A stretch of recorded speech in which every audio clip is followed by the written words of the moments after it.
Hello, everyone.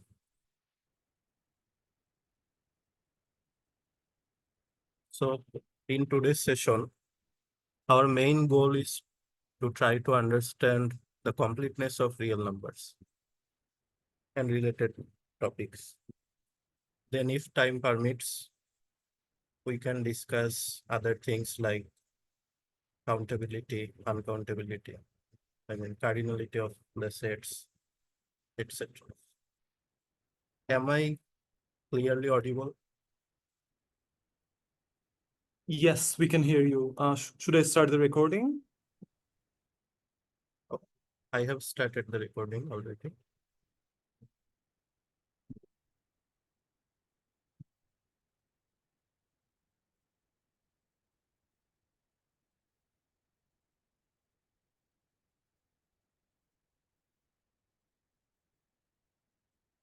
Okay, let's start. Is my screen visible?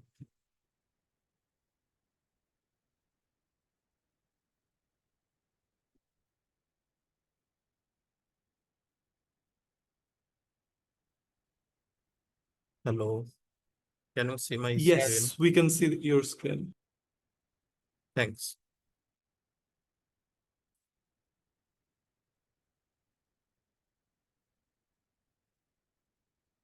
Okay, let's start. So, most of you are from physics or engineering background. That's why we are doing this tutorial to introduce you with some basics of real analysis, which will be handy for the upcoming lectures. So, we will mainly study the completeness of real numbers.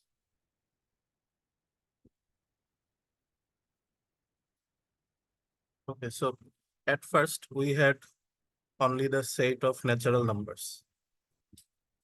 So some writers include 0 in this set, some don't. Let's include this here. Set of all natural numbers.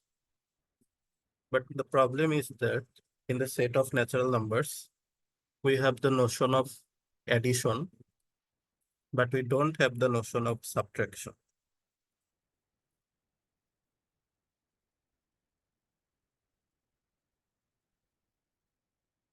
So we enlarge the set of natural numbers to the set of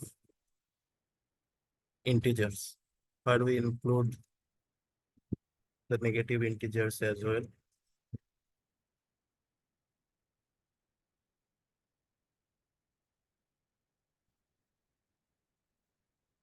Now we can add and subtract two numbers to integers. There is also this additive identity 0. But still, we don't have, say, multiplicative inverse. We don't have, for example, if we take 3, we don't have any other integer, say a, so that 3a equal 1.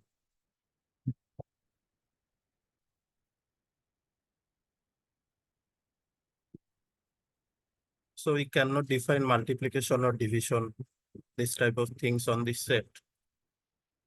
Then we extend this set and get this set of rational numbers. So this is the set of numbers like p over q, where p, q are integers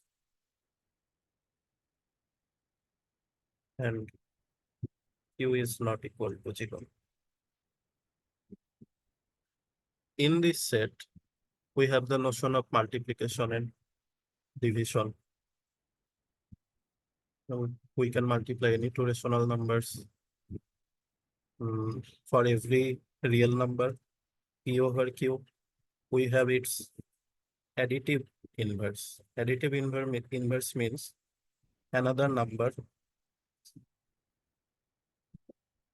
If we add that to P over Q, we get 0.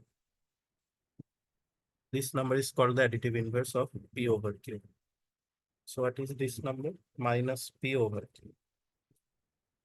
If minus P over Q also belong to Q, if P over Q belongs to the set. But here we have one extra property, that is, if P over Q is non-zero, that means P is not equal to 0. Then P over Q has a multiplicative inverse.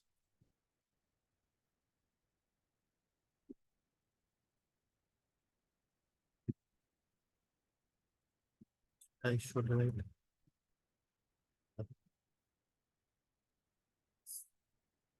What should be the multiplicative inverse of P over Q? Q over P. So that after multiplying, we get the additive inverse 1. So 1 is the, multiplicative inverse. Multiplicative. 1 is the multiplicative identity. And 0 is the additive identity.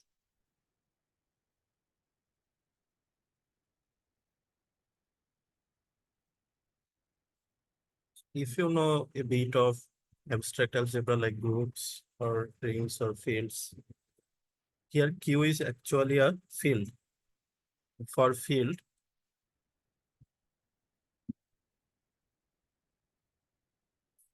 we need two types of binary operations, addition and multiplication. So N or Z, they were not fields because there was no notion of multiplication there.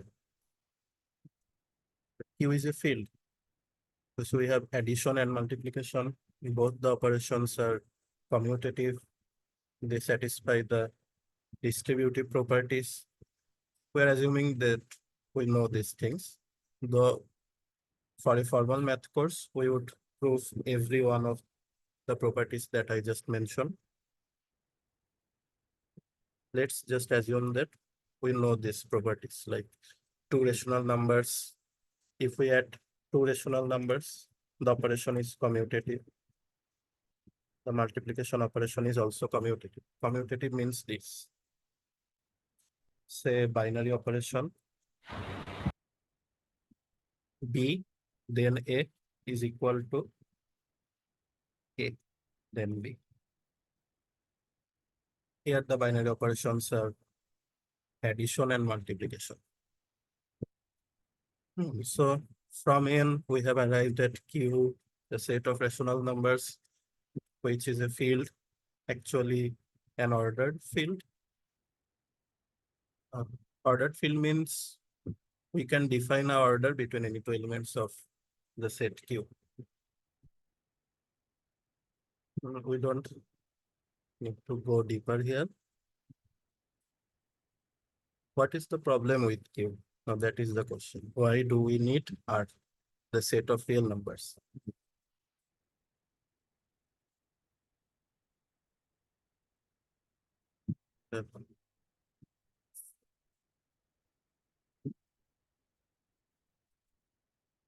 This is not necessary. You can just remember this. Q is an ordered field. So we had the set of natural numbers. Then we had set of integers. Then we had a set of rational numbers. Now we need another field, which is the set of real numbers, because in the set of rational numbers, there are holes. So what do I mean by holes? Let's draw the number line.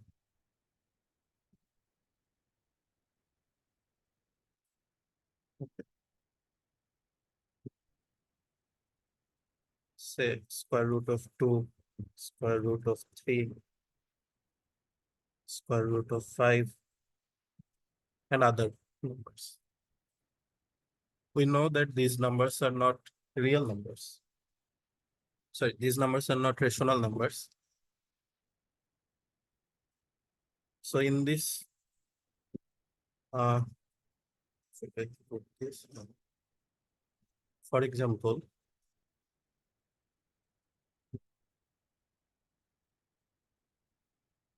let's draw a triangle.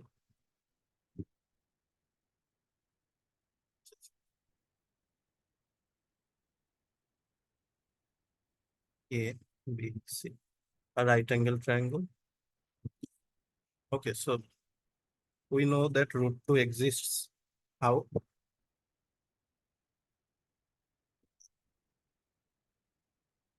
Consider a right angle triangle which has base 1 and the height 1. Then by the Pythagoras theorem, the hypotenuse of this right angle triangle is square root of 2. Now we can prove that square root of 2 is not rational. We prove this by contradiction. First we assume that suppose such P and Q exist, so that we can write root 2 equals P over Q. Then we arrive at a contradiction. I think all of you have seen this proof already. So we know that root 2, square root of 2 doesn't belong to the set of rational numbers. Likewise, there are other square root of 3, square root of 5, which do not belong to the set of rational numbers. So that's what I mean by a whole. So we try to extend Q to another set so that these numbers belong to that set. That is the set that we will construct a set of real numbers.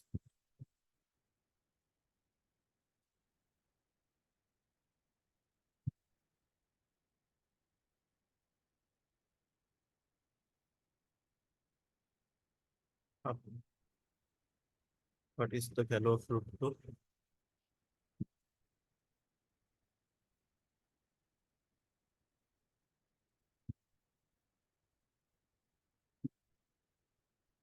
One point 41421356237. This never finishes. We can approximate square root of 2 using rational numbers. For example, 1.4 is a rational number. We can write it as 1.41 is another rational number.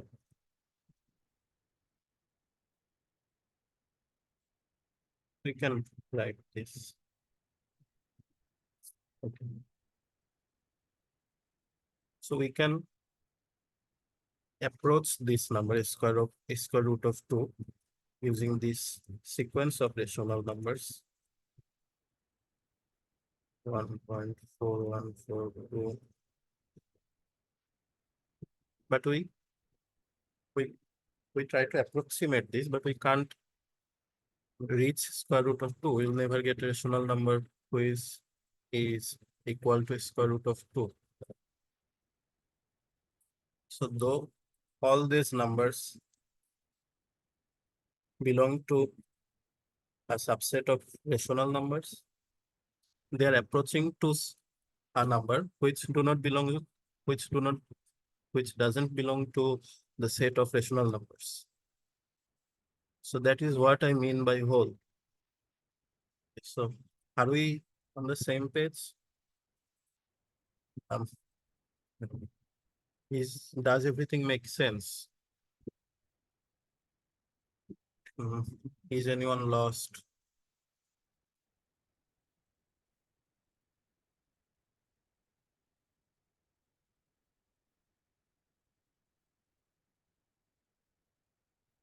we can go to as close as we want to this number, but this number doesn't belong to the rational numbers, set of rational numbers. If any of you have any question, you can ask. You can type in the chat. You can use the voice. I don't understand the concept of fields. How you can The concept of, field? oh, we actually don't need it. Field is a set of numbers which satisfy certain properties. So, for example, if I have a field like the set of rational numbers, for every two of the closure property definitely holds. Like if I apply the binary operation, for example, okay, in this field, I have two binary operations, plus addition and multiplication. So if I add any two rational numbers, they are also rational numbers. If we multiply any two rational numbers, the result is also a rational number. Then this addition is commutative. That means A plus B equal B plus A for any two rational numbers A and B. Their multiplication is commutative. For every rational number, there is a additive inverse. For P over Q, we get minus P over Q, which is the additive inverse of P over Q. And what does additive inverse mean? If we add these two numbers, we get 0, the additive identity of this set of rational numbers. And we also have this multiplicative inverse. When for non-zero numbers, we always have a multiplicative inverse. What is a multiplicative inverse? If B is the multiplicative inverse of A, then A times B gives the multiplicative identity. Similarly, B times A equals 1. Then A and B are multiplicative inverses of each other. So these are the properties of a field. A set with two binary operations which satisfies these properties. They also satisfy the distributive property like this. Then we call the set, for example, here the set of rational numbers a field, but the set of natural numbers or the set of integers are not fields because there is no notion of multiplicative inverse actually. So we don't have the notion of division there. We have additive inverse, but we don't have multiplicative inverse. So there is no multiplicative identity in the set of integers. For example, 2. What is the multiplicative inverse of 2? There is no multiplicative inverse of 2 in the set of integers because half is not in here. This is not a field.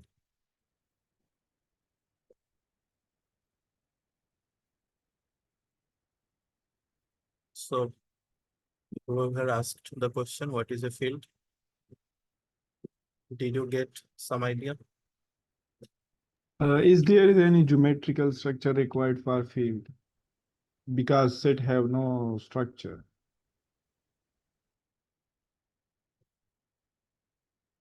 What do you mean by geometric structure? Any topological structure required for field? No. We just have a set, two binary operations which satisfy these properties. Then that is a field. And if we can define an order, then we can call it an ordered set. For example, rational numbers can be compared. 1/2 is less than 2/3. 1/2 is greater than 1/4. Real number is also an ordered field. But complex number is a field which is not ordered. We can't compare two complex numbers. We can't say 2 plus 3i is greater than 3 plus 5i. No such order exists in the field of complex numbers. Okay. So that's not necessary now. We don't need field, the concepts of field. What we need to understand is that why we need R, the set of real numbers. Because Q doesn't capture these numbers. They don't belong to the set of rational numbers.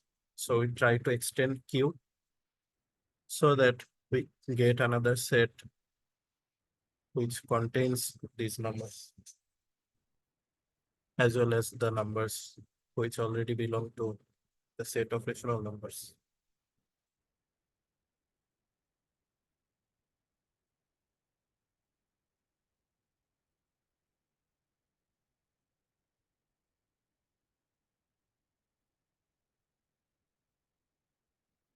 Okay, all good? Yes, clear. Thank you. Now we will mention the axiom of completeness.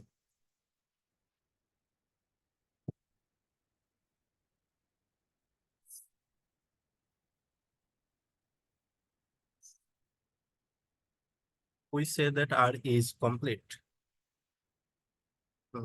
Now we will so we say that R is the set of real numbers is complete. Now we will try to understand what we mean by that. What does completeness actually mean?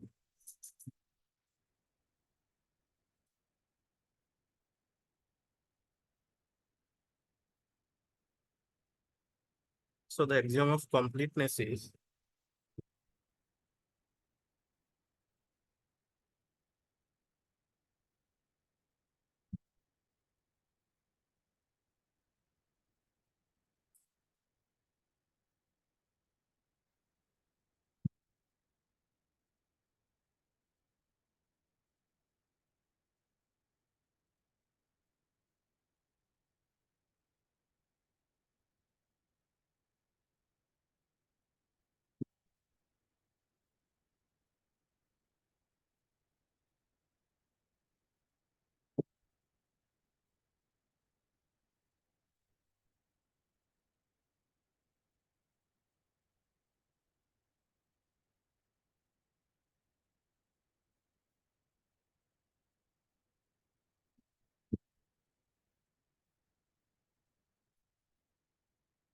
so the axiom of completeness says that every non-empty set of real numbers that is bounded above has a least upper bound.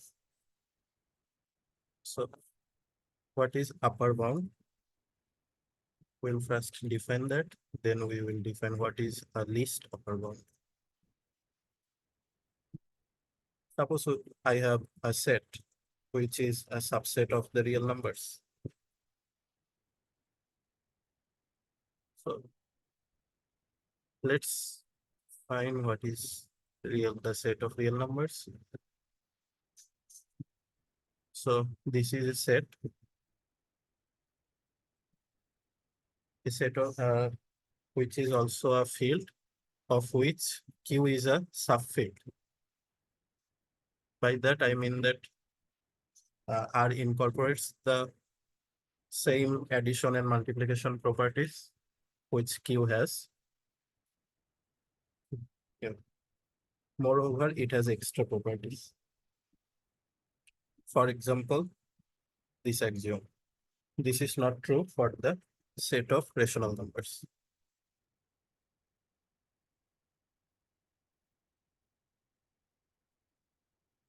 So let's A be a subset of R, the set of real numbers. A has elements say A1, A2. What do we mean by an upper bound of A? So let small b be an upper bound of A. That means AI, A subscript I, which is an element of the set capital A, less or equal than B. So every element from this set, if every element from this set is less than or equal to this number B, then B is an upper bound for A. So here we used a sign which means order. We haven't defined order. We are not doing a formal course. We need to do things fast. So let's assume order exists in the set of real numbers. That means we can compare any two numbers. A can be less than B or equal B or greater than B. Unlike the set of complex numbers, where we can't define such order. So is the concept of upper bound clear?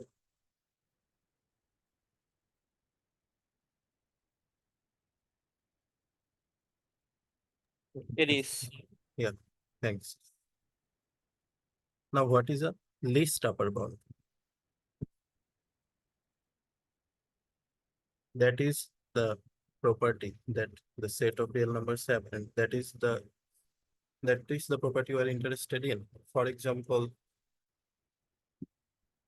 I constructed a set above, say this set with which I tried to approach square root of 2. 2 is an upper bound for this set because every number from this set is less than 2.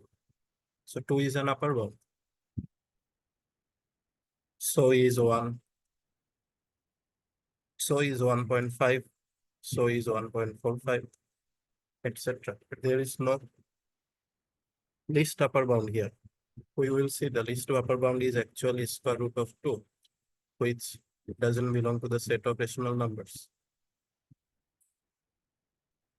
But for the set of real numbers, if the set is bounded above, there is always a least upper bound. And we will also see that if the set is bounded below, then we have a greatest lower bound. So least upper bound means the least number among all the upper bounds. If B is an upper bound, B plus 1 or any number greater than B is definitely also an upper bound. But there is a number, let's call it L.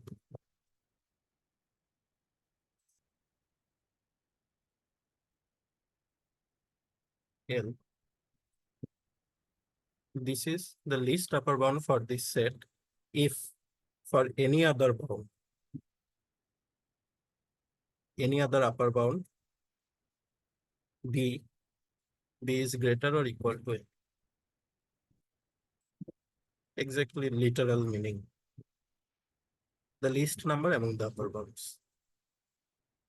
So I can have an infinite number of upper bounds, but the least one, we call it the least upper bound for this set. We also call it supremum.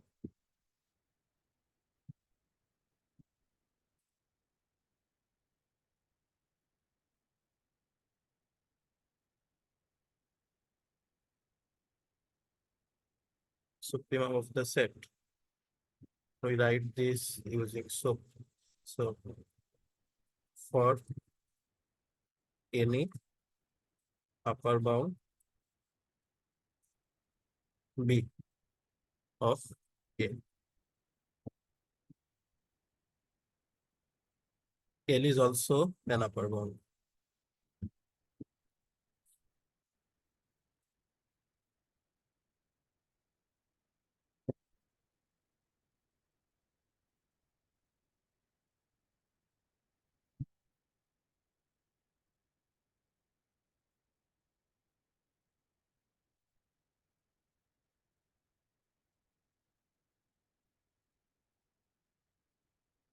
Then we call L the least upper bound.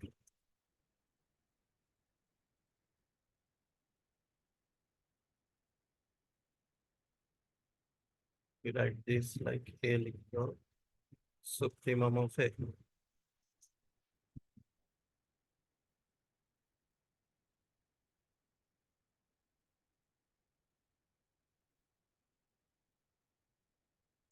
And if a set is bounded below, then we have the greatest upper bound.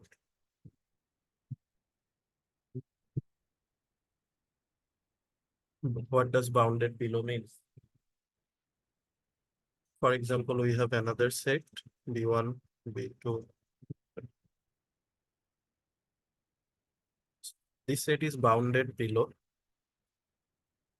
Then we have a greatest lower bound. So lower bound means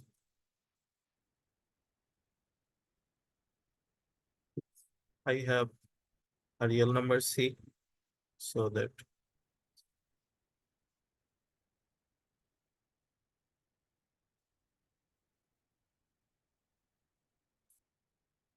so every number from this set is greater or equal to C, then C is a lower bound. Then any number less than C is also a lower bound for this set. So there are infinitely many lower bounds, but there always exists the greatest lower bound. Exactly same definition.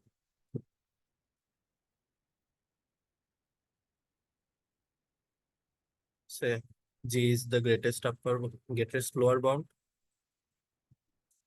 Then G is greater than any other lower bound. Among the lower bounds, it is the greatest. Then we write G as the infimum. We also call it infimum, which is the greatest lower bound.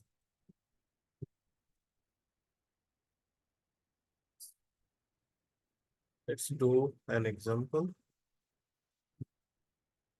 Suppose we have a set which is defined as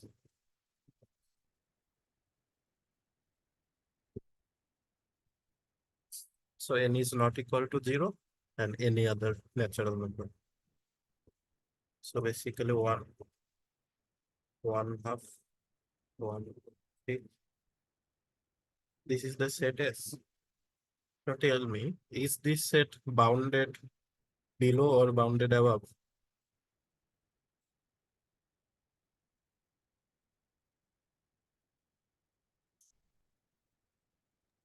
Below Hmm, is bounded yeah, by correct. 0. Correct, this set is bounded below, but this set is also bounded above. See, every element of this set is less than or equal to 1. So, right?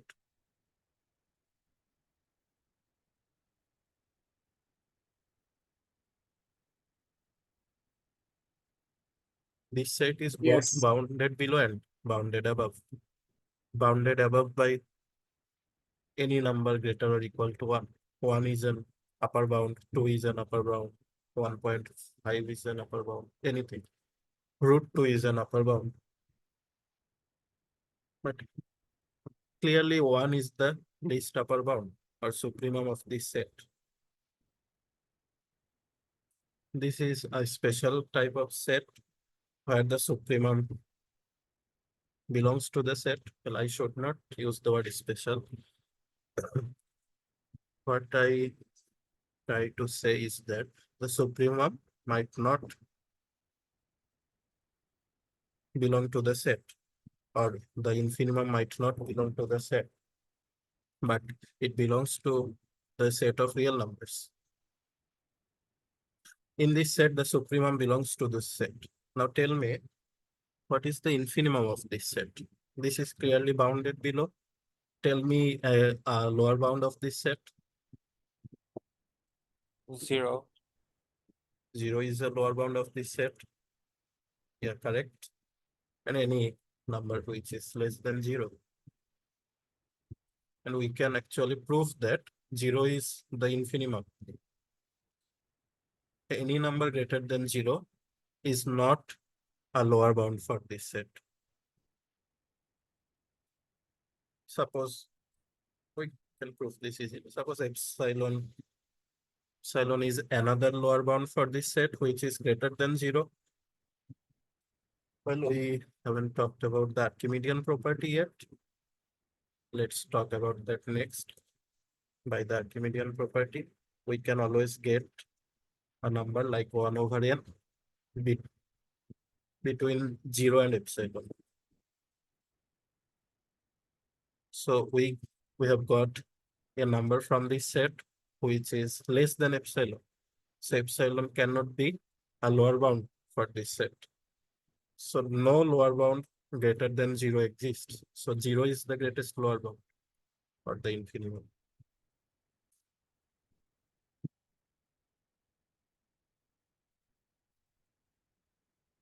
We will come to this Archimedean property shortly.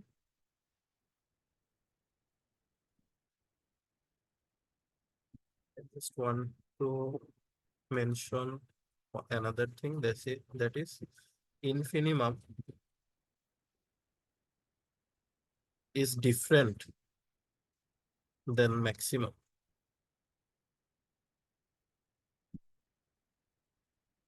Sorry, minimum. Supremum is not actually the maximum. Infimum is not actually the minimum of a set. A set might have an infimum but no minimum. For example, our above set H. This set doesn't have a minimum element. Because if we say 1 over m is the minimum element of the set, 1 over m plus 1 is less than 1 over m. So we can always get another minimum element. Another element which is smaller than our claimed minimum. So this set doesn't contain any minimum, but it has infimum. However, this set contains a maximum number, which is 1. 1 is both the maximum and the supremum of this set. These things are different. Just wanted to mention it. Another example can be the open set, open interval. Set 0, 2. This set has both infimum and supremum. But this set doesn't have maximum or minimum numbers. The supremum is 2 and the infimum is 0, but this set doesn't have any minimum or maximum number. However, this set has minimum number 1 and maximum number 3, and they are actually equal to the infimum and supremum respectively.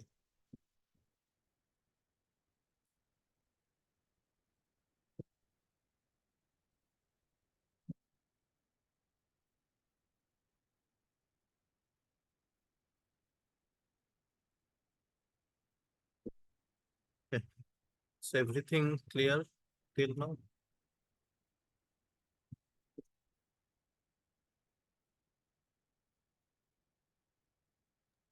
Yes.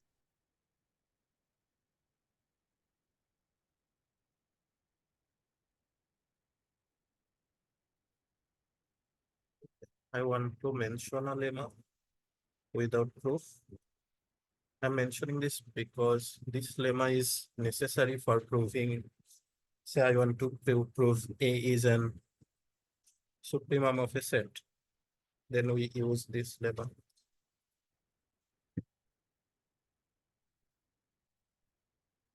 This trick is very important.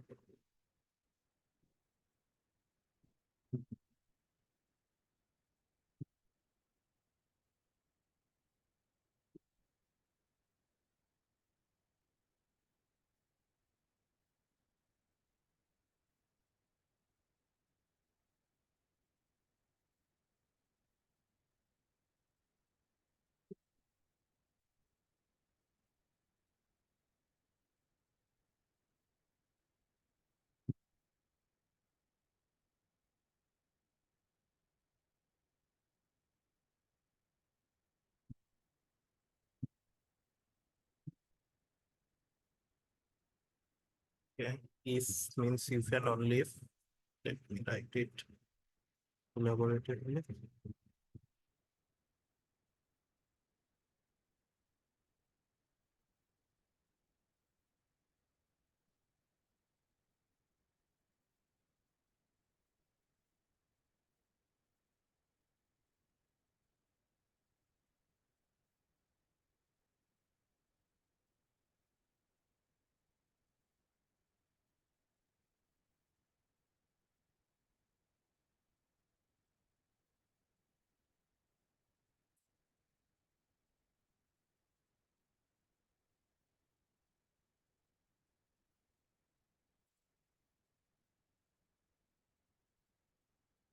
So I want to prove that S is the supremum of A. Then I will show that if I choose any positive real number epsilon, then S minus epsilon is less than A for some element A of capital A. This follows from the definition of supremum. So, for example, suppose no such small a exists. That means S minus epsilon is greater or equal than A for all A in A. If this is not true, then that means this line is true, right? If no such small a exists, then for all elements of capital A, they are less than or equal to S minus epsilon. But then S minus epsilon is an upper bound for this set. So S cannot be the supremum. We have got a number less than S. Since epsilon is positive, S minus epsilon is less than S. So we have a smaller upper bound than S. So S cannot be the supremum. So this is the idea actually. If we take any number less than S, then I will get at least one element from the set capital A, which is greater than that S minus epsilon. That one.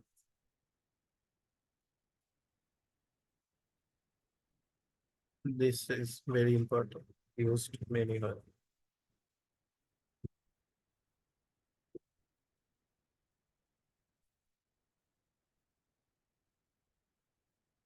So this is the axiom of completeness.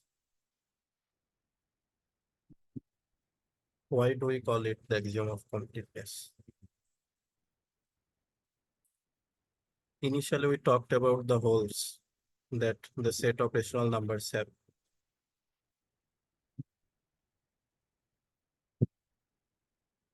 This axiom of completeness fills that holes.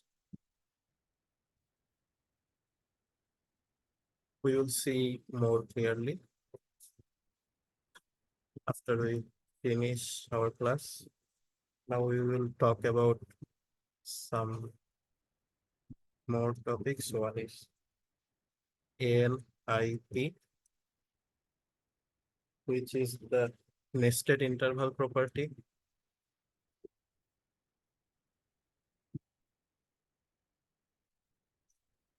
We will show the density of rational numbers and irrational numbers.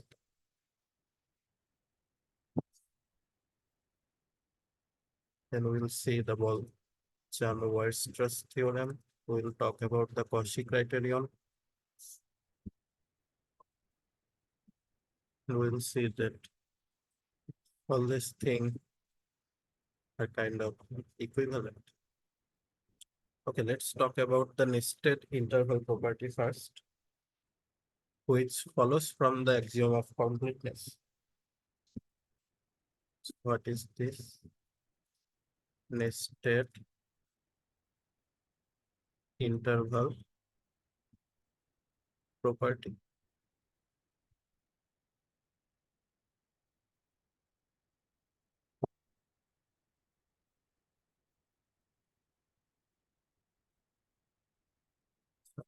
Not writing the whole statement. Let we have sets which are closed intervals. Does everyone know what does this sign mean? Closed interval means any number between A and B, including A and B, are in this set. So we define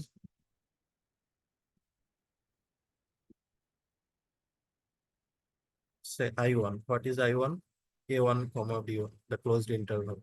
Then I2, I3, and so on. We add another property. That's why we are calling it nested interval. So I2 is a subset of I1, I3 is a subset of I2, and so on. I4 is a subset of I3, so on.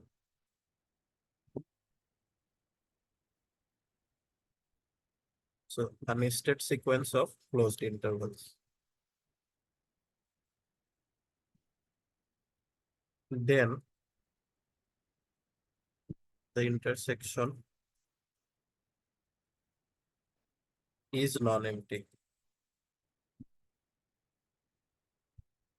This is not true for the set of rational numbers. The axiom of completeness gives us this property.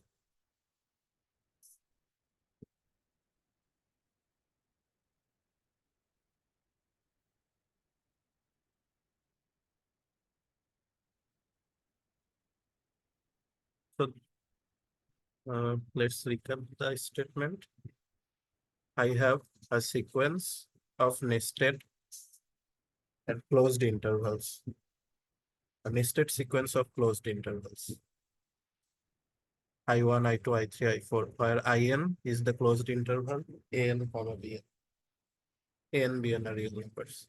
With the property that In plus 1 is contained in In, or In plus 1 is a subset of In. Then their intersection is non-empty. We'll prove this. Let's consider the set A. We are constructing this set using elements of this I1, I2, I3, I4. We are just taking the left element. Yeah, sure. So we have a bunch of sets which are closed intervals. What is I1? I1 is A1, comma B1, this closed interval. What does this mean? This means the set of all real numbers X, so that all such real numbers, they belong to I1. What is I2? The set of this closed interval A2, B2, which is the set of all real numbers between and including A2 and B2. So with the property that I2 is a subset of I1, I3 is a subset of I2, I4 is a subset of I3. So if this is I1, this is I2, this is I3, this is I4, like that. And we are claiming that all these sets, I1, I2, I3, I4, they have at least one common element. The intersection is not empty. This means empty set. So the intersection is non-empty, not equal to empty set. Is it clear now? Someone texted me to explain the lemma again.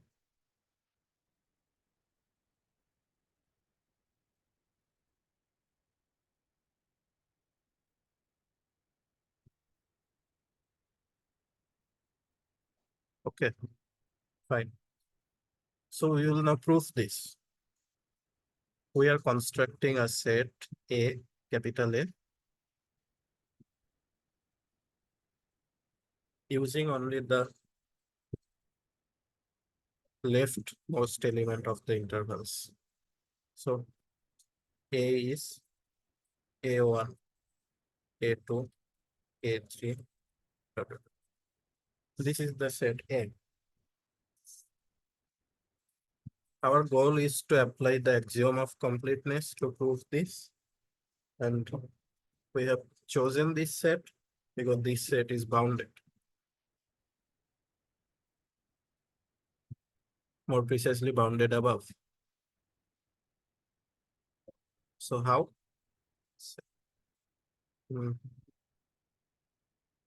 A1 is less than B1. So B1 is greater than A1. Then using this property that I2 is subset of I1.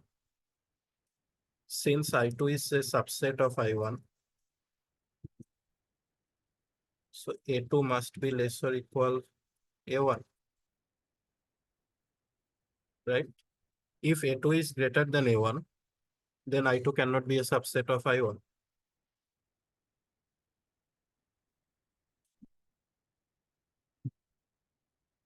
If I want a subset of this closed interval, it has to be something either it will start with 2 or some number greater than 2.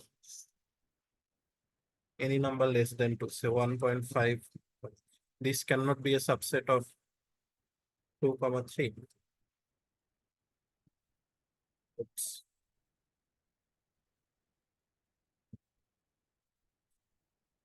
Sorry, I mean to say that any number greater than 2, say 2.5, 3.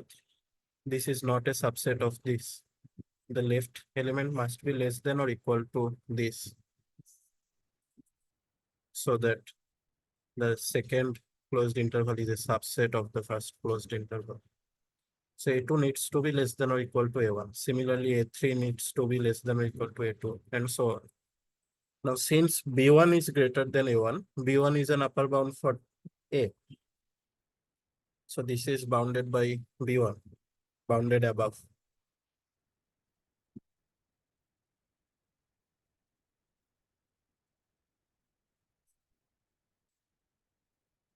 Now the axiom of completeness tells us that we have a supremum for this set capital A.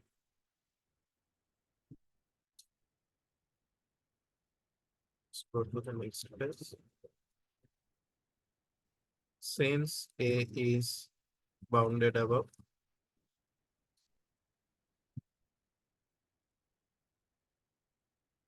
by the axiom of completeness,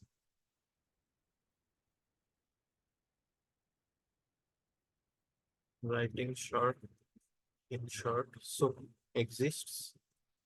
So write sup of A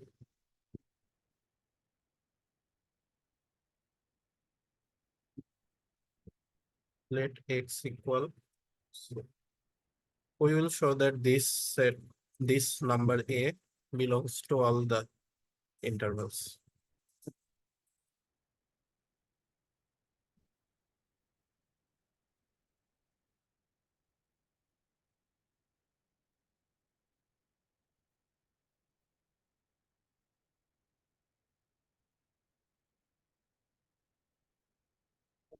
Okay.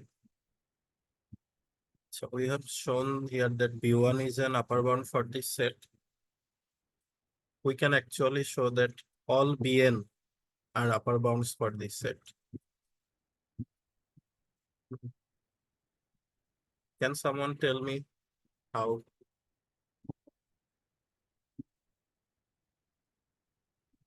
My claim is every Bn is an upper bound for the set capital A. So B1, B2, B3, everyone is an upper bound for this set.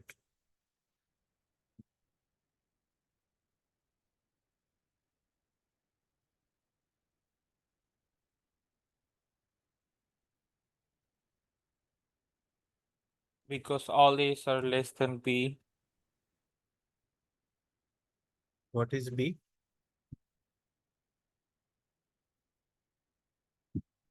B is the endpoint, right? So all A, Yeah. the Yeah. maximum has to be less than. A. Say, for example, why is B2 an upper bound for this set? Is it true that AI is less than or equal to B2 for all I, A1, A2, A3? Yes. A2 is clearly less than B2. And all other numbers, A3, A4, A5 are less than or equal to A2. So B2 is an upper bound for all of them. We just need to show that A1 is less than B2. Is A1 less than B2?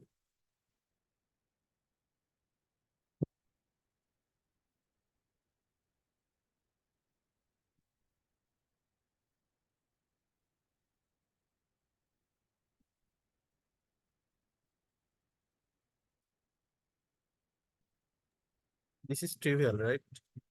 Yes. Let me tell you how. Let this be A1. And for not A1, this is I1. So for I2, can any number less than or equal to 2 be B2? If we put 2 here, then the left number of the closed interval must be less than 2.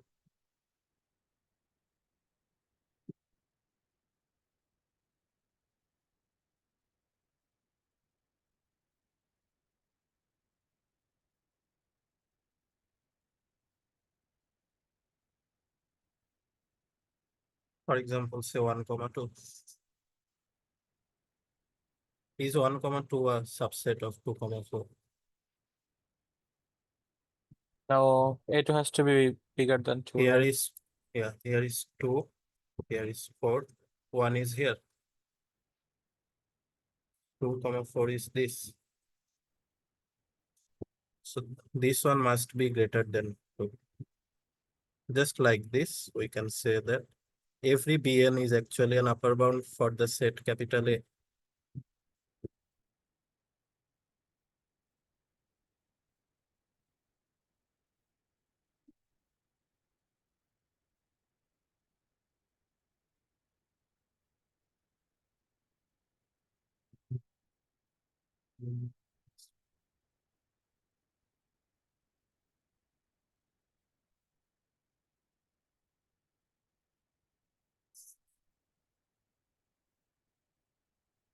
I think I have made a false claim here. That is A2 is less or equal A1. This is not true. Let's see here. If we want a subinterval of this interval, then I need the left element to be greater or equal than this, greater or equal to, and this one less or equal 4.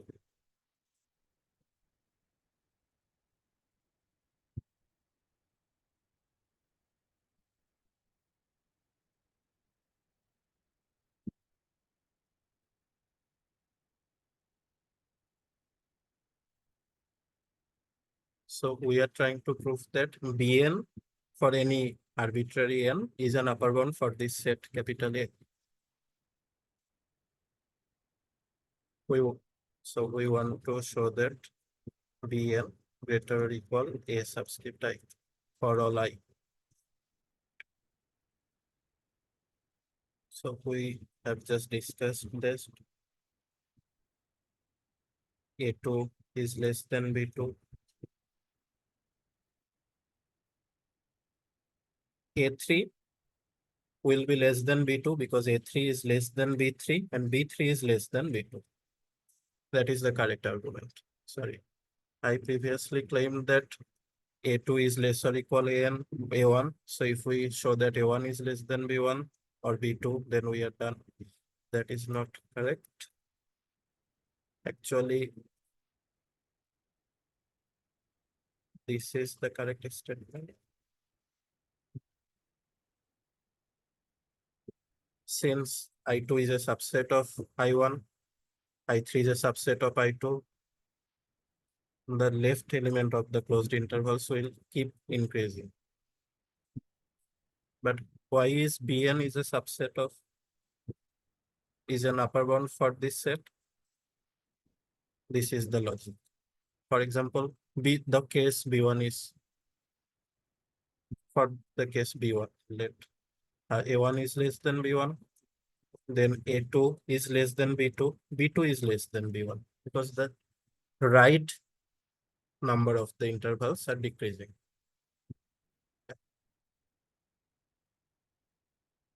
Are you guys confused? I have an interval. I want a sub-interval. Then this number, right, the left number should increase, or it can remain the equal, and the right number should decrease or remain equal. Now A2 is less or equal B2, which is less or equal B1. Similarly, A3 less or equal B3. B3 is definitely less or equal B1. So B1 is an upper bound. Similarly, B2 is an upper bound. Any Bn is an upper bound. Is it clear? You can ask if you are confused.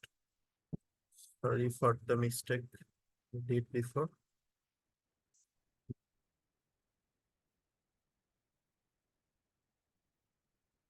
Okay, now we will show that this number x belongs to every interval I1, I2, I3, I4.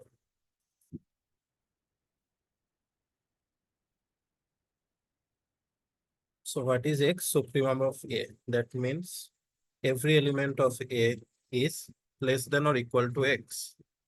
So if we consider a random interval from our sequence of intervals,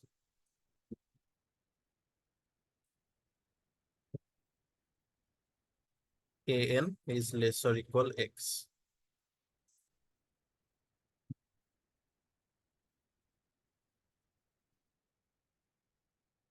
We also know that Bn is also an upper bound, and x is the least upper bound. So this is true. That means x belongs to In. So let's recap. I have taken here an arbitrary interval I subscript n, and I showed that x belongs to this interval, where x is the supremum of that set A, capital A. Since x is supremum, it is greater than all A subscript I, greater or equal.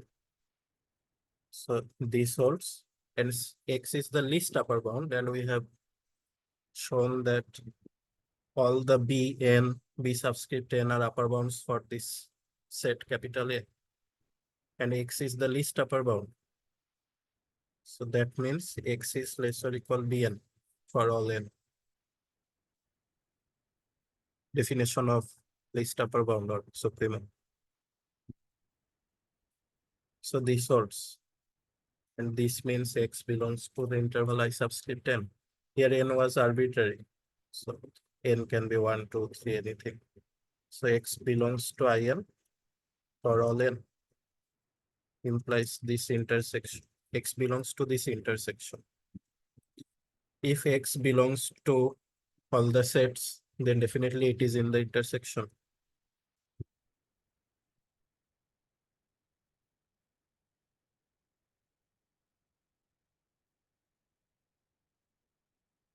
This is what we wanted to prove. We have shown at least, we have shown one element which belongs to this intersection. So this intersection is non-empty. And we used axiom of completeness. If these were not subsets of real numbers, we could not have claimed that such x exists. For example, we can construct such closed intervals for rational numbers, but their intersection will be empty.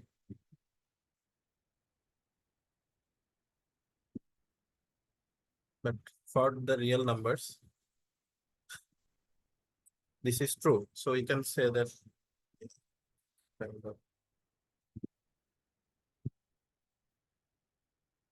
This is another way of saying that real numbers don't have holes.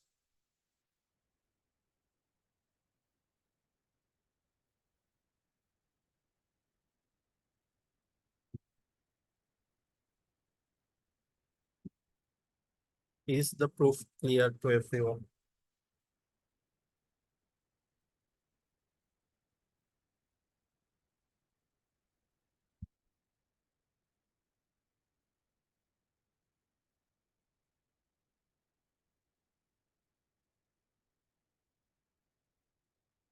So this NIP also expresses completeness of the real line or real numbers. Because if the real number line had holes or gaps like the rational numbers, then these nested intervals could have shrinked to that hole. But they never, because the real line is complete, doesn't have any holes.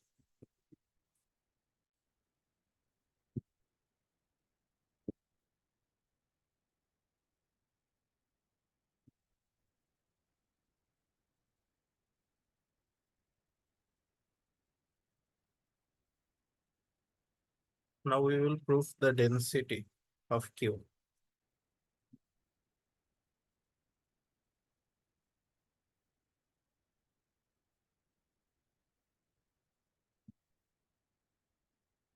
So the set of rational numbers is dense in the set of real numbers. So what does that mean? We have formal definitions for dense sets using closure and etc. But in this case, we can define it easily. What do we mean by that Q is dense in R? That is, if we take any two real numbers, there is a rational number between them. So if I take an open interval a comma b of real numbers, there are infinitely many rational numbers in this open set or open interval. That's what we mean by density of Q in R.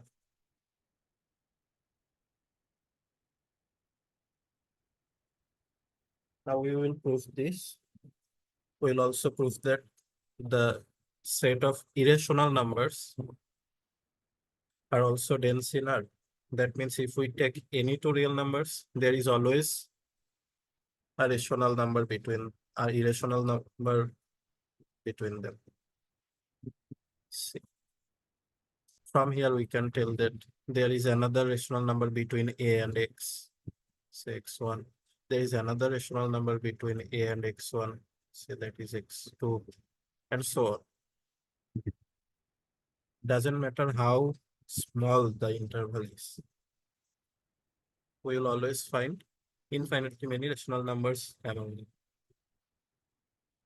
That's what we mean by dense or density of Q in R. So for that, we need the key median property.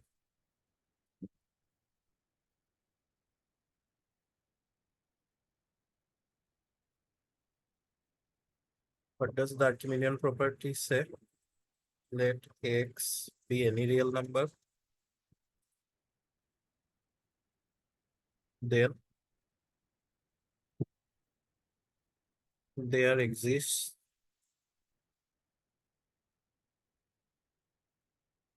a natural number so that n is greater than x. You can easily prove that. We are short on time. We'll just use this as we'll use these properties without proof. And another is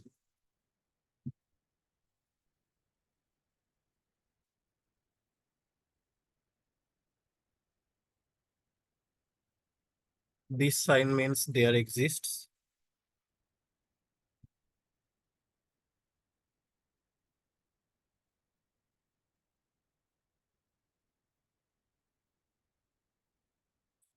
We call these the Archimedean properties.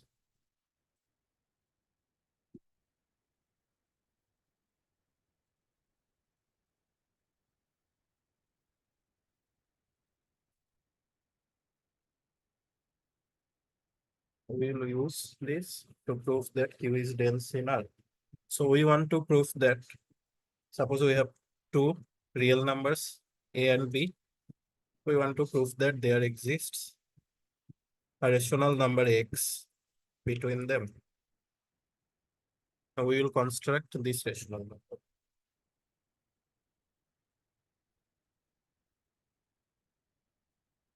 So we know that rational numbers can be written as P over Q. So we actually want to prove that such P over Q exists. Multiplying by Q gives QA less than equal P less than equal QB. So we actually will prove or show that there is an integer P between QA and QB. Then we can just divide by Q and get our desired result.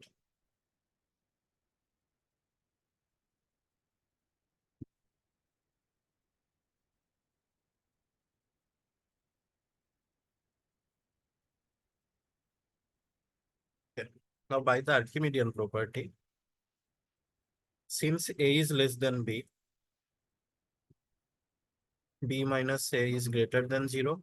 So B minus A is some epsilon, positive number. So we know there exists a natural number n, so that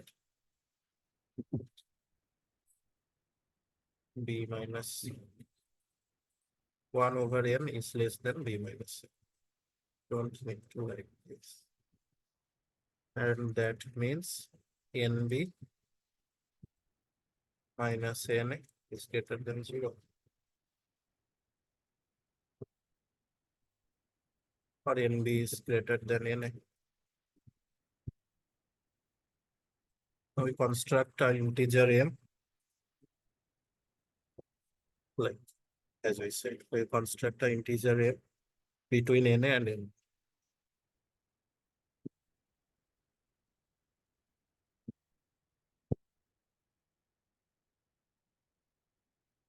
Okay, we will choose the integer m, which is the smallest integer greater than NA. And we will show that this is less than NB.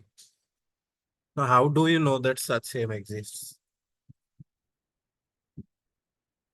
So there exists by the Archimedean property m, an integer m, which is greater than n times a. There always exists such integer. But we are claiming that there exists a smallest integer among them. This follows from the well ordering principle. So what is well ordering principle? It says that if I have a subset of natural numbers, we always have a smallest element of that sum.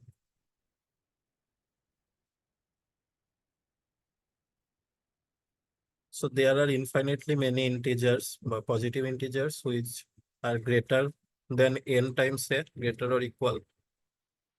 And those positive integers form a subset of natural numbers, so they have a minimum element.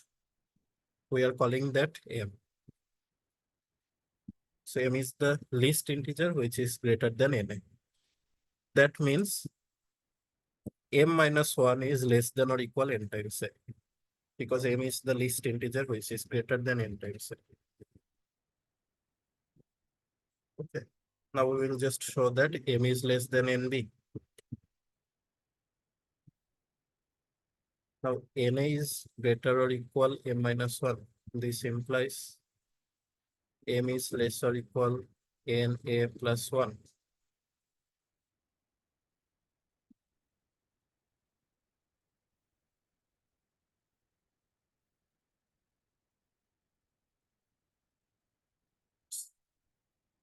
This is actually 1 plus 1. Yeah. And from here, let's write it clearly. This implies NA greater plus 1 greater or equal M. And from here, we know that N times B is greater than N times A plus 1, which is greater or equal M. And we constructed M so that M is greater than N. So we have found an integer which is between NA and NB. Now if we divide by M, we get B is greater than M over M. N. So we have constructed a rational number between two arbitrary real numbers A and B. So for any two real numbers A and B, there is always a rational number between them. Is the proof clear to everybody?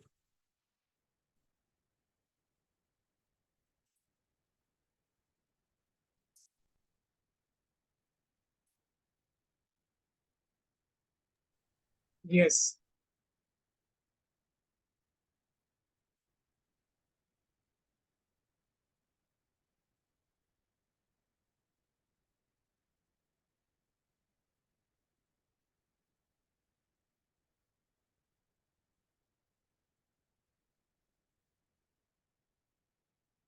Then we can prove that. Yeah, okay, fine. Then we can prove that the set of irrational numbers is also dense in R. That means between any two real numbers, A and B, we can construct an irrational number X. Now, using the above proof, we know that there exists an rational number, say R, between A minus root 2 and B minus root 2. A minus root 2 is a real number, B minus root 2 is also another real number. So there exists a rational number between them. We have just proved that. So R is rational.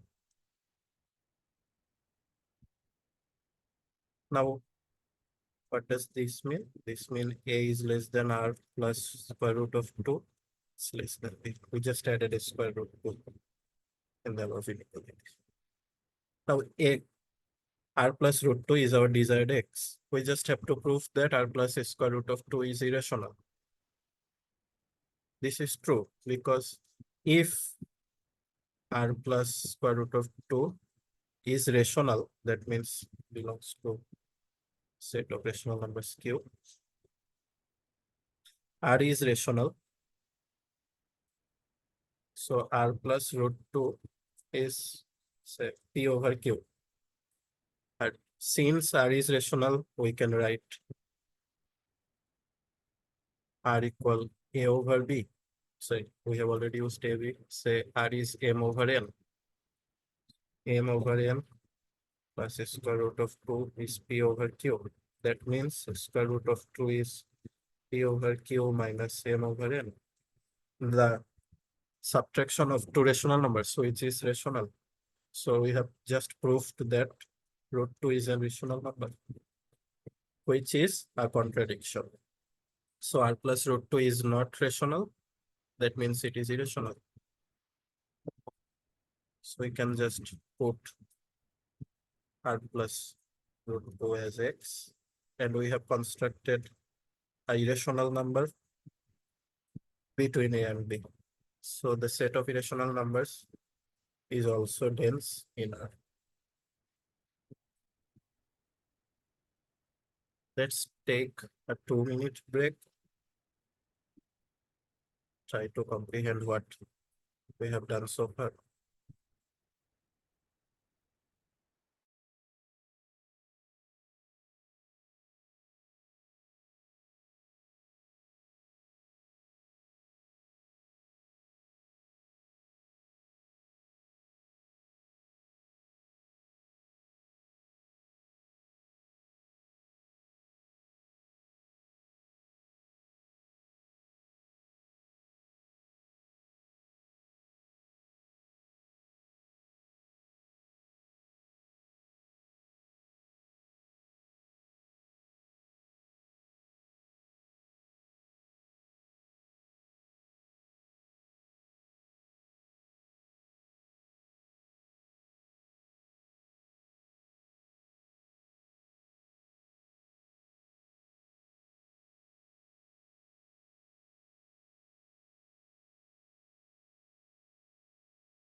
Okay, so any questions so far?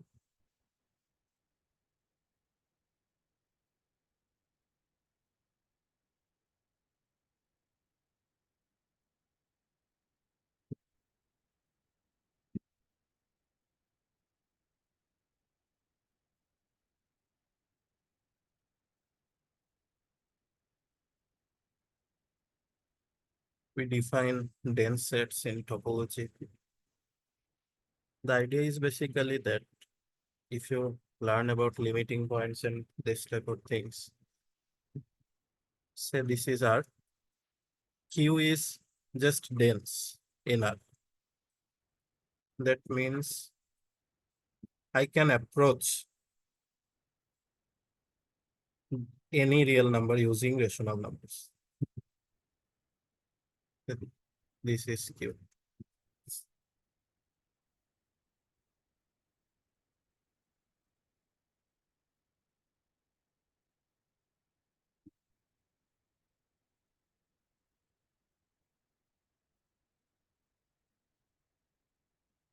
Right. For example, we can approach square root of 2. The square root of 2 is not an element of the set of rational numbers, but we can approach it. Say 1.4. Between 1.4 and square root of 2, there is another rational number. Say x. Then between x and square root of 2, there is another rational number.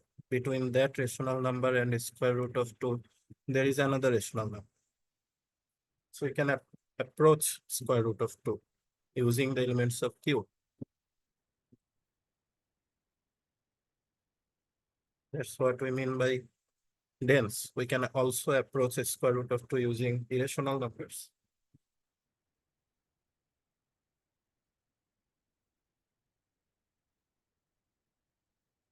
Okay, we don't have much time left.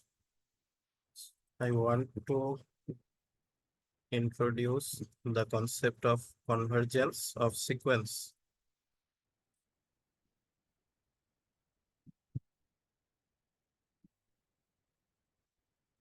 If you have any question, please ask. So, right, first, a sequence. So what is a sequence? So in mathematics, every word we write, we need to define that. So if it was a formal real analysis course, I would first define what is a sequence. I think you understand what is a sequence. Formally speaking, a sequence is a function from the set of natural numbers to real numbers. Suppose I have a sequence an, bracket, this means a1, a2, a3. And we are talking here about infinite sequence.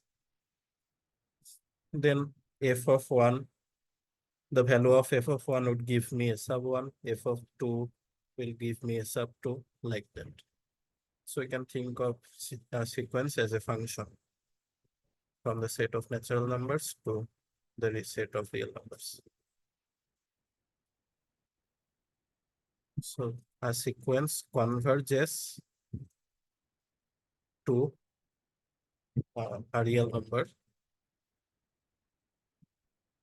say a,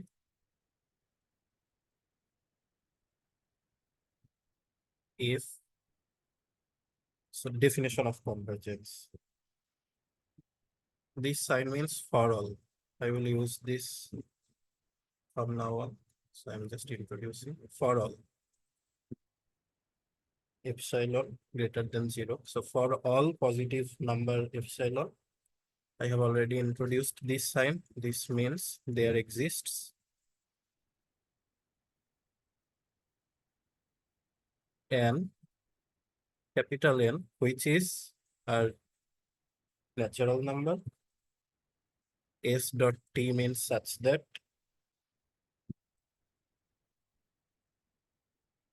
whenever N is greater than capital N,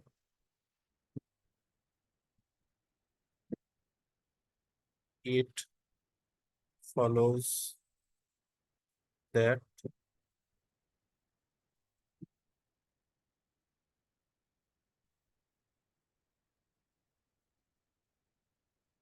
So what does this definition mean? This means that for any positive real number epsilon, say epsilon is 0.1. So I have this sequence A1, A2, A1, A2, A3, A4. So after certain points, they start becoming closer and closer to each other.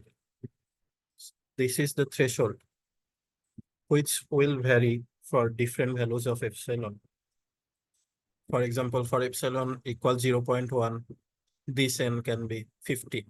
For epsilon equal 0.0001, this epsilon can be say 1. This n can be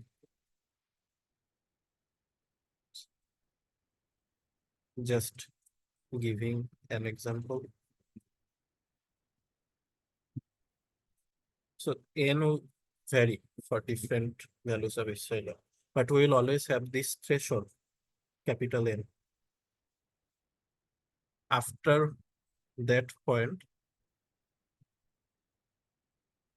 the uh, member of this sequence, the members of this sequence will be closer than, say, for example, here is A. So I am going to closer and closer to A, and I want the sequence members to be closer to A than 0.1. Say after n equal 50. So say this is A, this is A minus 0.1. This is A plus 0.1. So this is for A49 is here. And after n greater or equal 50,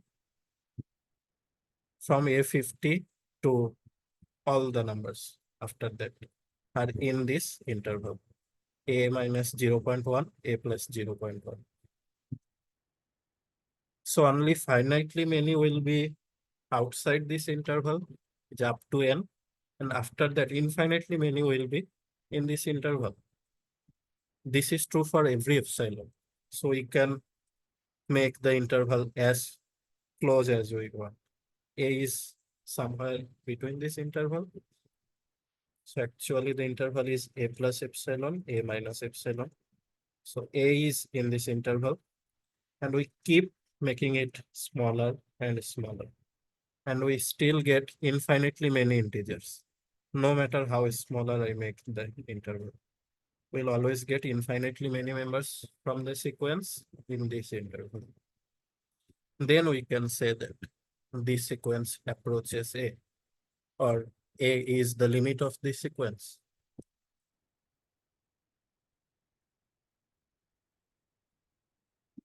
Is the definition clear?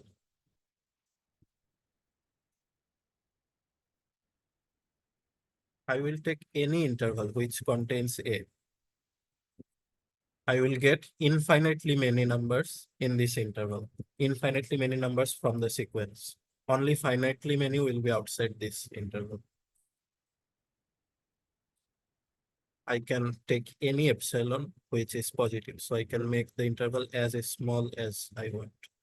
I will still get infinitely many members of the sequence inside this interval. So this is the definition. Then we say that this sequence converges to A, and A is the limit of this sequence. Any confusion?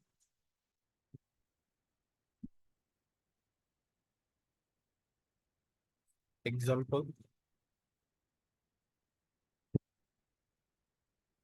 I can take this sequence A1 equal 1, A2 equal 1 over 2, A3 equal 1 over 3. So actually An is 1 over n. So that n, by this I mean natural numbers greater than 0. So does this sequence converge?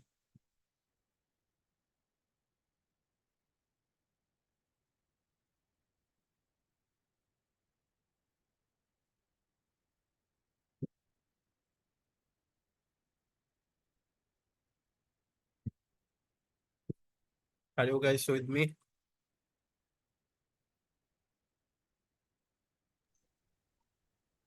Yeah.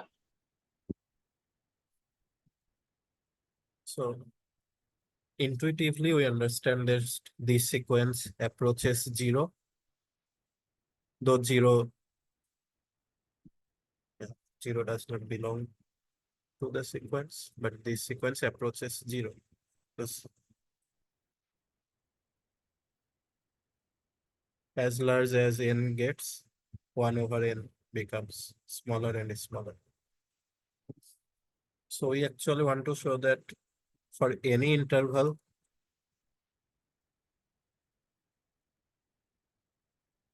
like this, I will always get infinitely many numbers from this sequence. And this is true by the Archimedean property. We know that for any epsilon, we will get an integer n, so that 1 over n is less than epsilon. And after say n equal capital N, then for all n greater or equal n,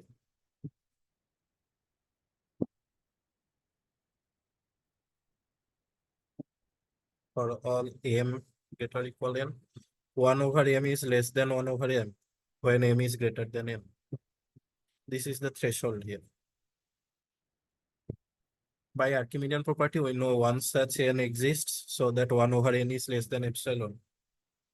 And if we take in an integer which is greater than n, then 1 over m is less than 1 over n, which is less than epsilon. So after this value capital N, all the 1 over n will be less than epsilon. I mean, this will, in this, there will be infinitely many elements, one of the sequence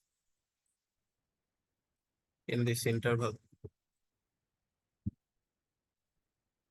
Or using this definition, we can write 0, 1 over n minus 0. This is less than epsilon for n greater or equal n. For every epsilon, there is one such capital N. We get infinitely many elements of the sequence for which this is true. So by the definition of the convergence of a sequence, we can tell that 1 over n approaches 0, or 0 is the limit of this sequence.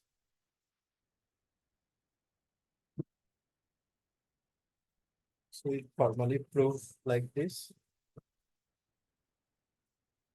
Now, the limit is unique.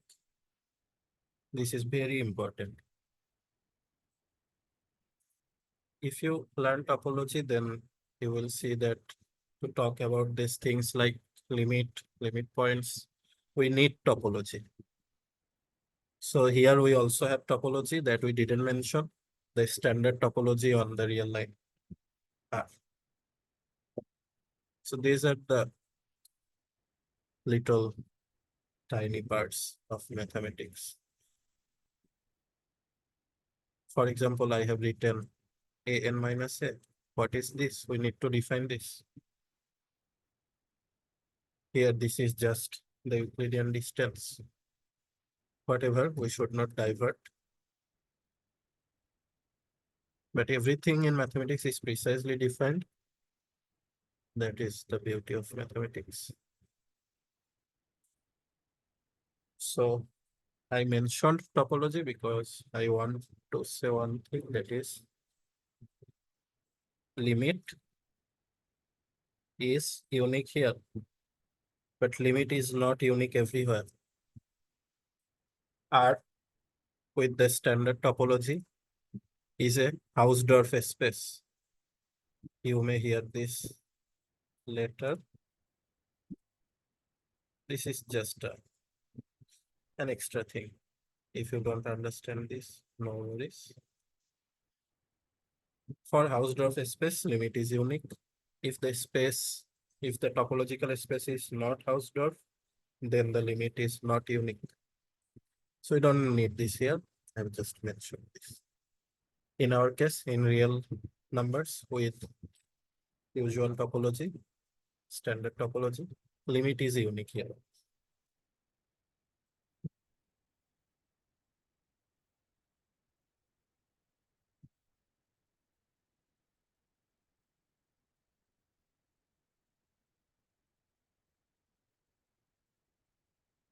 Okay, so we will now shortly mention some theorems. Monotone Convergence Theorem.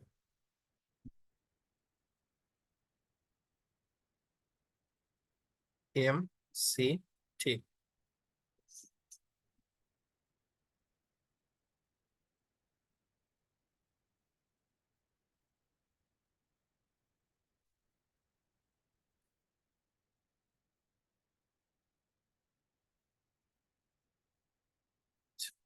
So before that, we need another thing. You can check the proof. It is, I would say it is trivial, not that hard. Every convergent sequence is bounded.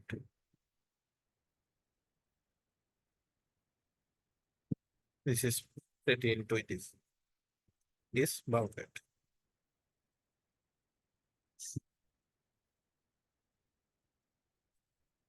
Bounded below, bounded above,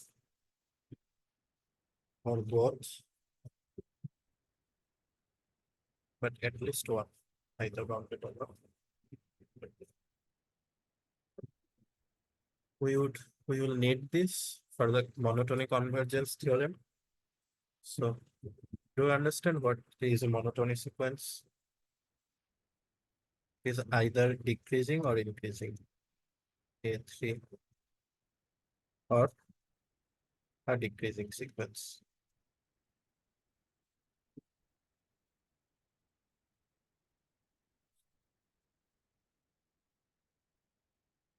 Monotonic sequence means this, either an increasing sequence or a decreasing sequence. So if a sequence is monotone and bounded, okay, so every convergent sequence is bounded, but the converse is not true. Yeah, nice. I forgot to mention this. Can anyone give me an example of a sequence which is bounded but not convergent? So every convergent sequence is bounded, but the converse is not true. That means a sequence can be bounded but not convergent. -1 to the power n. Exactly. So what he meant is -1, 1, -1, 1, -1, 1. This one. This sequence is bounded because say every sequence is less than 2. So this is definitely a bounded sequence, but this is not convergent. Yes. There is -1, there is 1. A1 is here, A2 is here, A3 is here, A4 is here. So we cannot make the terms closure that we need for the convergence. Clearly, this is not a convergent sequence, but this is bounded. So that's why we need monotonic convergence theorem. It tells us when a bounded sequence is convergent. So a bounded sequence is convergent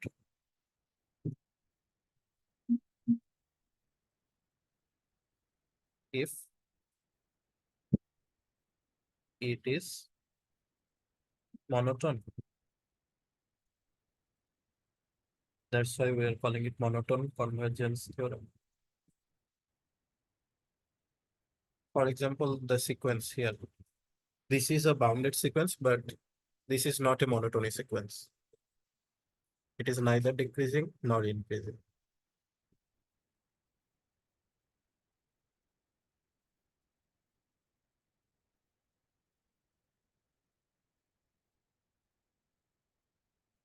I'm not proving it here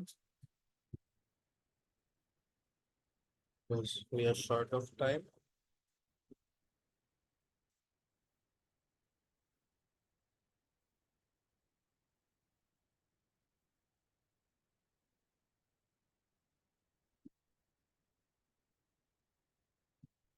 Also, if a sequence doesn't converge, we say that the sequence diverges, and that is a divergent sequence. So now we will move on to the next important theorem,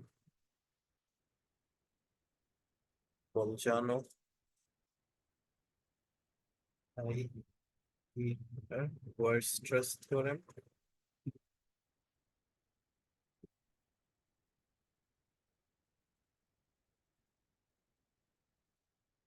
So we will mean it by BW. Before that, we need two things. One is the definition of subsequence. I think it is clear from the name. If I have a sequence and I form another sequence using elements of that sequence, then I get a subsequence.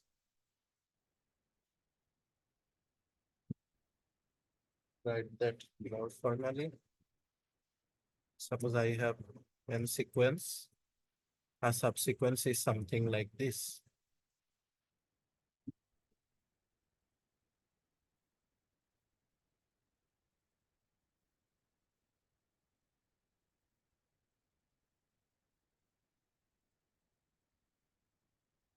Where nk is a subset of natural numbers. Do you guys understand what is a subsequence? Otherwise, I will define it more formally.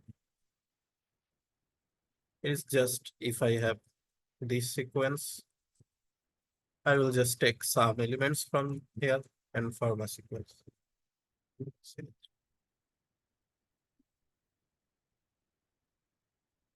This is a subsequence.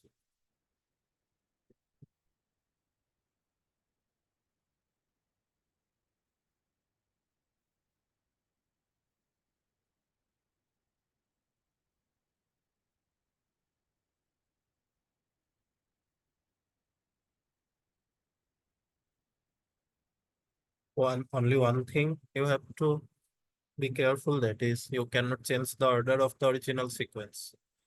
Like in the original sequence, A5 is after A100. So you cannot write A5 here. This is not a subsequence. You have to maintain this order of the original sequence and you cannot repeat. So A1, A1, A2. This is also not a subsequence of the original sequence. Okay. So another theorem that says subsequence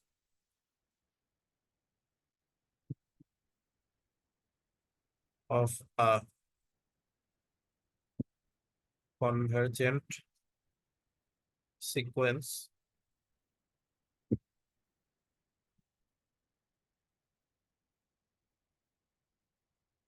subsequences of a convergent sequence converge to the same limit.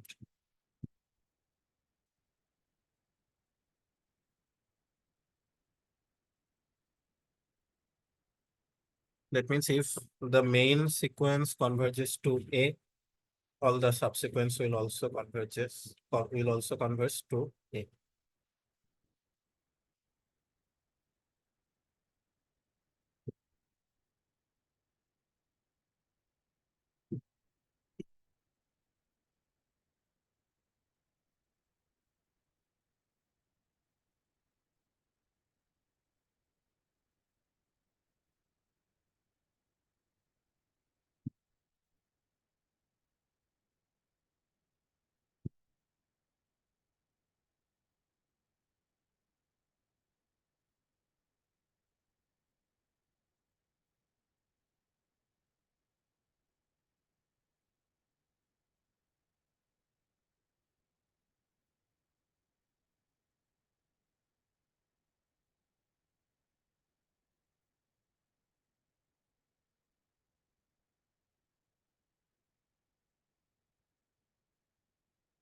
Okay, we can now state the theorem.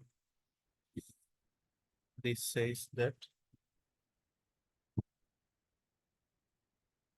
every bounded sequence contains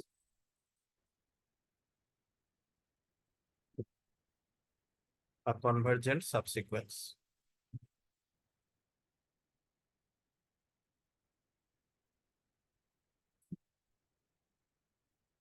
We are talking about every bounded sequence. So they not necessarily converge. We know bounded sequence converges when it is a monotonic sequence. But every bounded sequence has a convergent subsequence. That's this BW theorem tells us. And we prove this using NIP, the nested interval property. We prove this using that.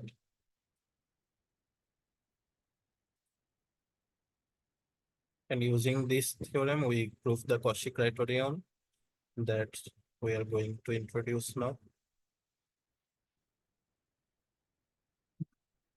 So an example for the BW theorem and for the MCT theorem. Okay, let's do one or two examples. Let's take the sequence 1 over n square. We can say that this sequence converges using MCT, the monotonic convergence theorem, because this sequence is monotonous 1 less than 1/4, 1/9. This is a decreasing sequence, and this is bounded.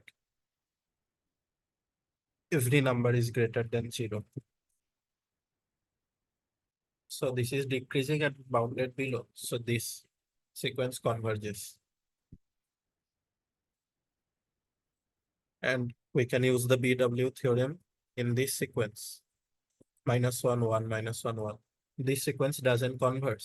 It is a bounded sequence, but it has two convergent subsequences. One is -1, -1, -1. This one converges to -1 and 1, 1, 1. This one converges to 1. So though the actual series doesn't converge, it has convergent subsequences. That's what BW theorem tells us.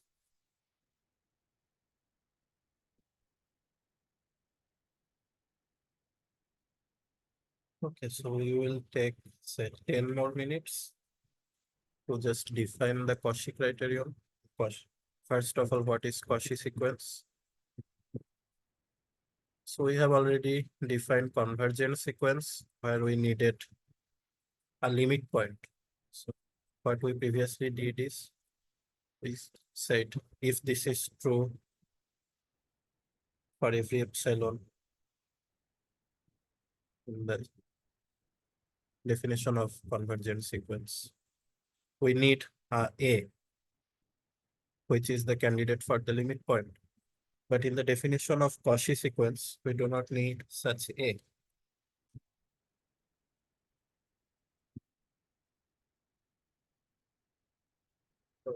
A sequence is Cauchy if the terms of the sequence eventually becomes closer and closer.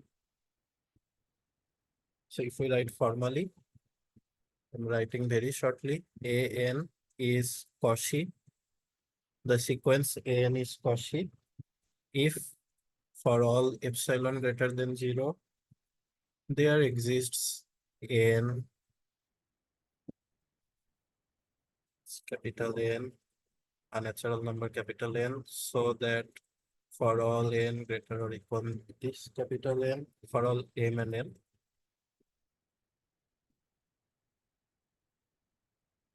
so here the elements of the sequence get closer. We do not need the limit point A, the concept of limit point here. So a sequence is Cauchy only if the elements of the sequence keep getting closer and closer. So what does this mean? This means that say epsilon equals 0.01. So there is a threshold capital N after which all the elements of this sequence become closer than 0.01. And we can make the epsilon as close as possible. So definitely Cauchy sequence converges.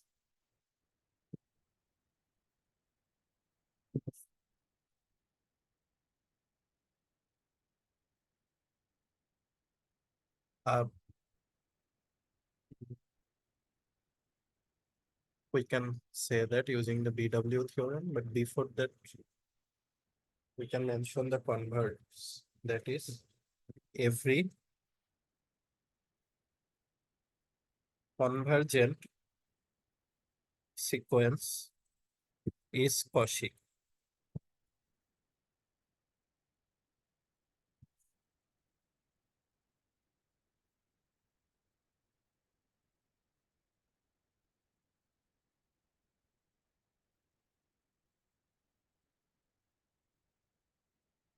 So this is easy. We can prove this using the technique of triangle inequality. Let I will show that because this trick is very useful. So the sequence is convergent. Let the sequence be xn. Let the limit point be x. So by the definition of limit is less than epsilon, let we have a fixed epsilon. There exists some capital N so that this is true. And xm is another element of the sequence. So xm minus x, we'll just use epsilon by 2 here, epsilon by 2 here.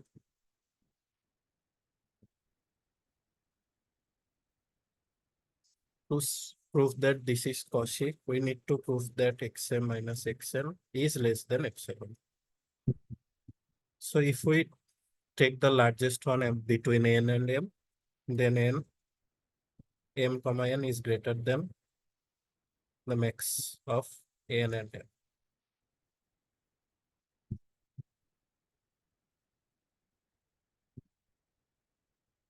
Sorry, mean.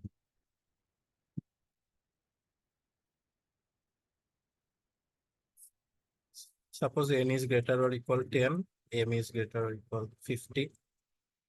So both are greater or equal.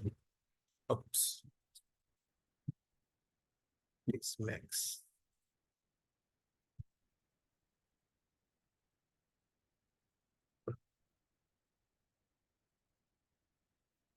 Now we want to show that we will just use the triangle inequality.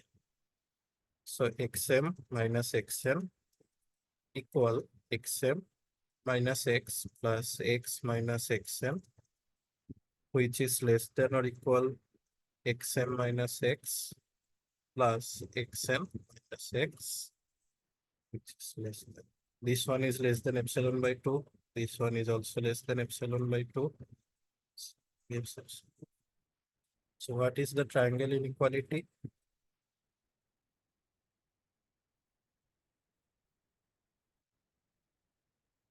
This is the triangle. That is what we used here.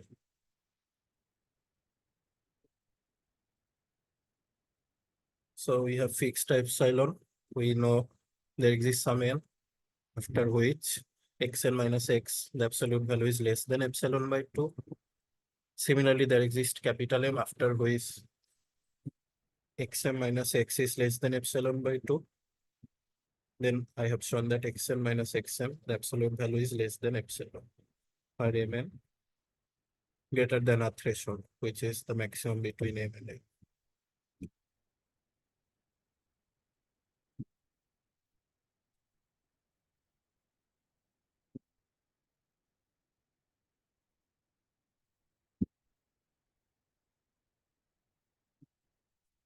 Now Cauchy sequences are bounded.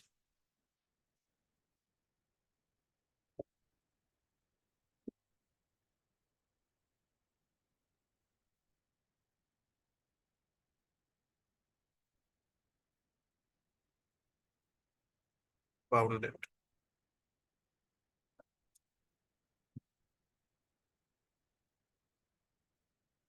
This can be proved easily. I'm not doing it now. We are already. This is already a long session. We will just take some maximum from the sequences, from the elements of the sequences, something like that. This can be done easily. The Cauchy sequences are bounded because they become closer and closer after some point. Now, using these two things, that every convergent sequence is Cauchy and Cauchy sequences are bounded, and using the BW theorem, we have this Cauchy criterion.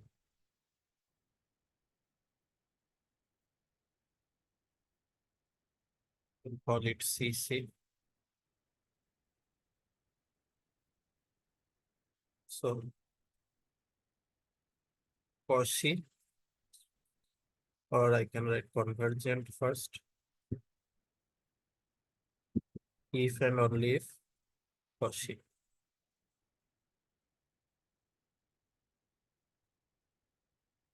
We have proved here that every convergent sequence is Cauchy. So this direction is proved. And Cauchy means convergent.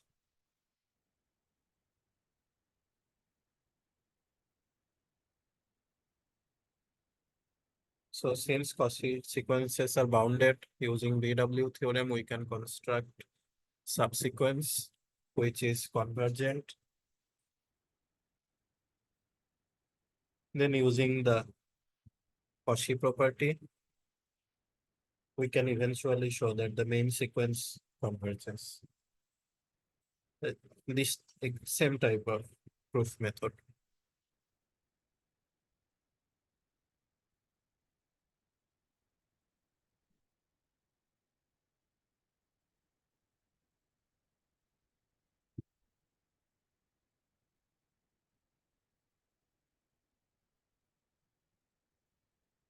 So we can recap what we have done today. Okay, first of all, is there any question or any confusion? Then I will just sum up.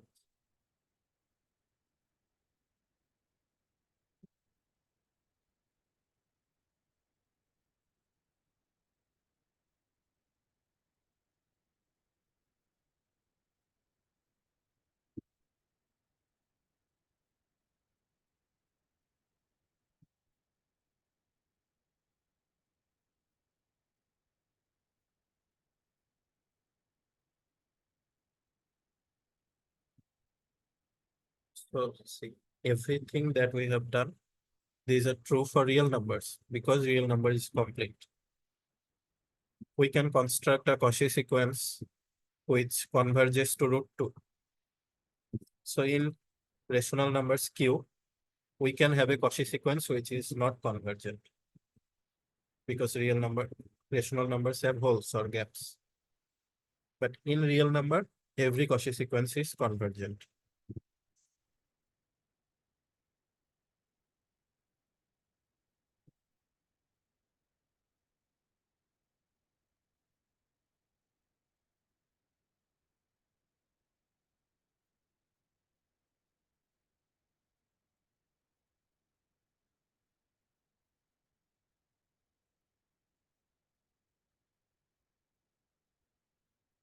The BW theorem tells us that even if the original sequence doesn't converge, it has a subsequence which converges, which is also not true for incomplete spaces like the set of rational numbers. This is also true because the set of real numbers is complete.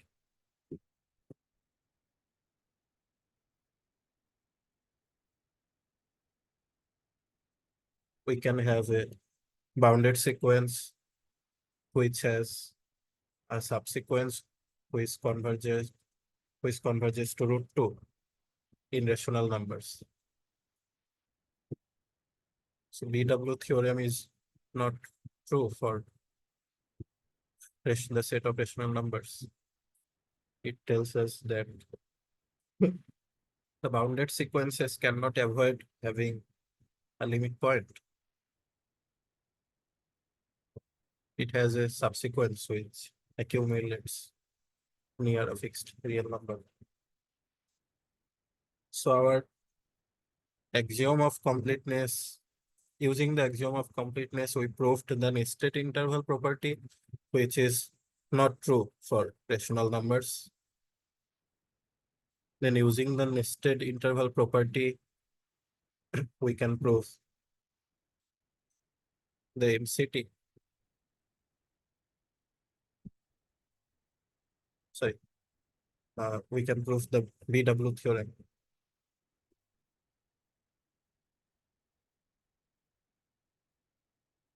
And using the BW theorem, we can prove the Cauchy criterion, which is very important.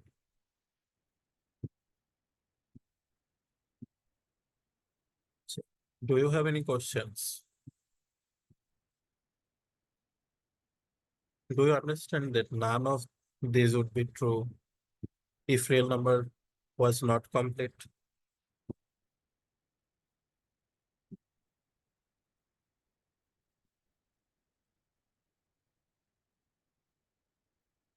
We always, if a sequence converges, we always get a real number as a limit point, which is not true for the rational numbers.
So, what is the summary? Two important things. One is we have proved that the set of rational numbers is dense in R, and the set of irrational numbers is also dense in R.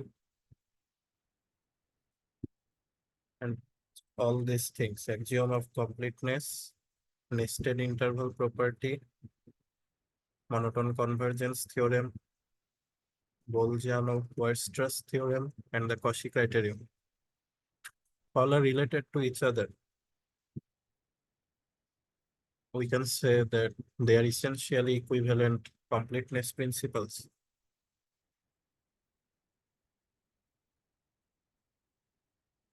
We can choose any of these as the fundamental completeness axiom, and we can prove the others from it. What I mean by that is, here we have chosen this as axiom, then proved other things from that. But we can choose any one of these 5 as axiom and then prove others using that axiom.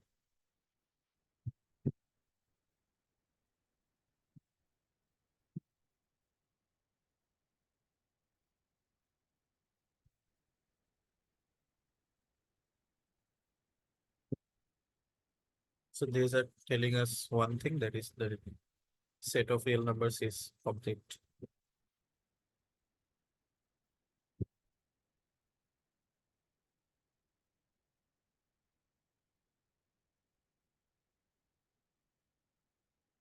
We started with the axiom of completeness.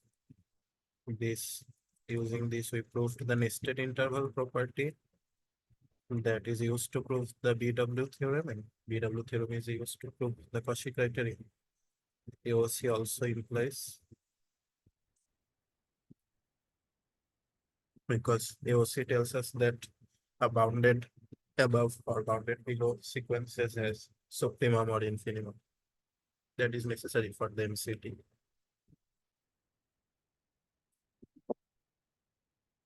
So we constructed R from Q to fill the holes or gaps.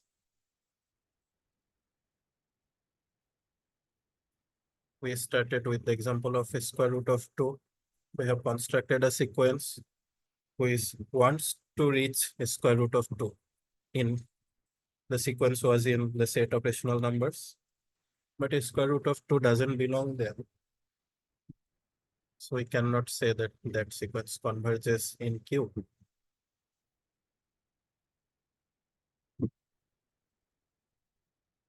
So these theorems are not true for Q in general.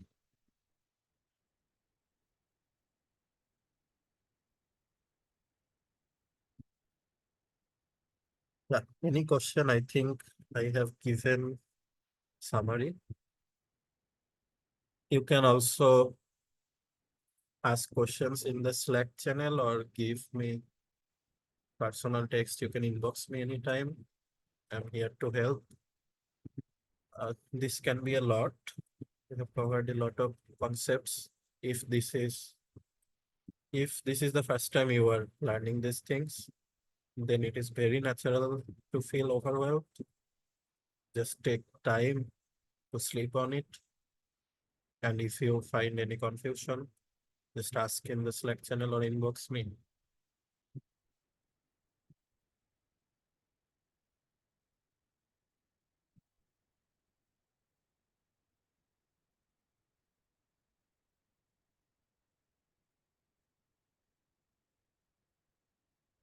Any question?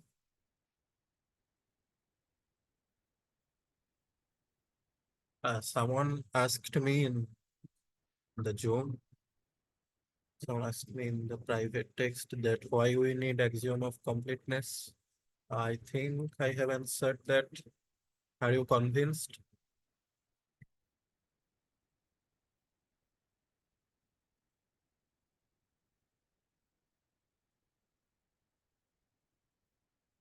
I think she has just left.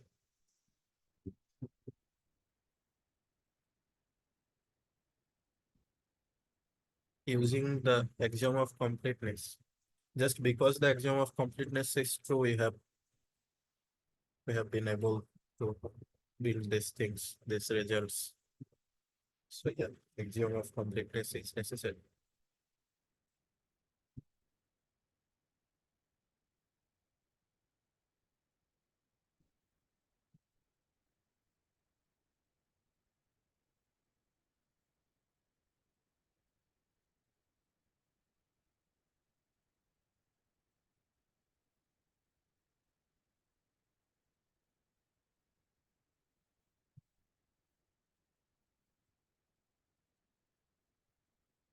Okay, so if you have no more questions, I will end the meeting here. Is everyone good?